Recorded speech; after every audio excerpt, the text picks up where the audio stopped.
Sa gitna ng sunod-sunod na pagbibitiw ng mga immigration officers sa NAIA, nagpapaalala uli ang mga kinauukulan. Agahan daw ang dating sa airport ng mga babiyahe. Kasabay naman ito ng pagtitiyak na inaayos na po nila ang problema at huhugot na raw ng mga tauhan sa probinsya para punan ang kakulangan. Mula po sa Pasay, nakatutok live si Steve Dailisa. Steve. Vicky, medyo mahaba yung pila ng mga pasahero dito sa immigration counter ng departure area ng NAIA Terminal 3. Pero dun sa 26 na immigration counters dito, hindi lahat gumagana dahil 5 yung umabsent at nag-sick leave para sa mid-shift na ito. Kaya ang ginawa nila, yung mga nasa arrival area ng immigration officers, inakyat muna dito para matugunan yung dami ng mga pasahero. Ang sabi ng mga immigration officers, kahit nakararanas sila ng demoralisasyon sa ngayon, hindi nila yan ipararamdam sa mga pasahero.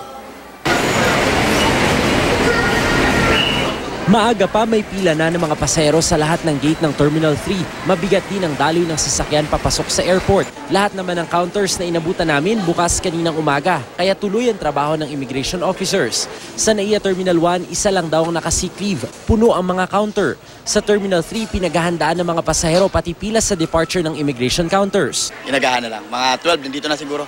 Ganun kaaga? Opo. Para lang kung sakaling kaberya, nandito ka na sa airport. Nasa 170 tauhan ng BI ang huhugutin mula probinsya para tugunan ng kakulangan. Pero ayon sa Immigration Officers Association of the Philippines, 30 sa mga nasa NAIA ang nag-resign. May 100 pa ang inaasahang aalis din. The morale is low.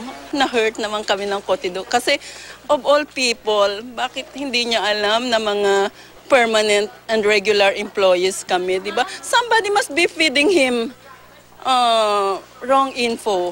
14 hanggang 17,000 pesos na lang daw ang natatanggap nila mula ng alisin noong Enero ang monthly salary augmentation na umaabot ng 40 hanggang 50,000 pesos. President, nagmamakaawa po kami sa inyo. Hear us please. Alam po namin na matulungin kayo. Madali po kayong makaintindi. Please, buksan nyo naman po ang puso ninyo sa amin. Pero sabi ng DBM, hindi pwedeng higit sa 50% ng sweldo ang overtime pay base sa salary standardization. They've been trying to blackmail the government ever since. No? Many governments have tried to fix this rotten system, no? And without success because nga laging may threat sila na mag-strike sila. I think it is not correct. It's not right to have a two compensation system existing side by side. Only immigration officer position holders who are permanent in the bureau can perform that function at the immigration counters. Job orders, wala po kami kahit isang job orders na nakaupo sa immigration counters. Habang pinaplansya ang gusot, tutulong raw ang pamunuan ng NIA. Yung pag-aayos po ng ating mga linya o pila sa ating arrival and departure, kami na po ang nag-volunteer. Abiso nila pumunta sa airport 3 oras bago ang international flight, 2.5 oras para sa domestic flights. Sa Terminal 3, nasa 20,000 ang pasahero sa international flight, 40,000 naman sa domestic tuwing Semana Santa, lalong maghihigpit sa seguridad. Kanina kinabahan ng ilang pasahero nang makita ang isang green bag. Hindi malaman kung sino ang may-ari kaya pinaligiran ng airport staff ng carts. Dumating ang may-ari kalaunan, hindi na siya nagpaunlak ng panayam. Pagtiyak naman ng Civil Aviation Authority of the Philippines, nakumpuni na ang radar systems at instrument landing system. 06 and 24 are 100% operational already. Having said that, we don't expect any delays attributable to the ILSS or instrument approaches.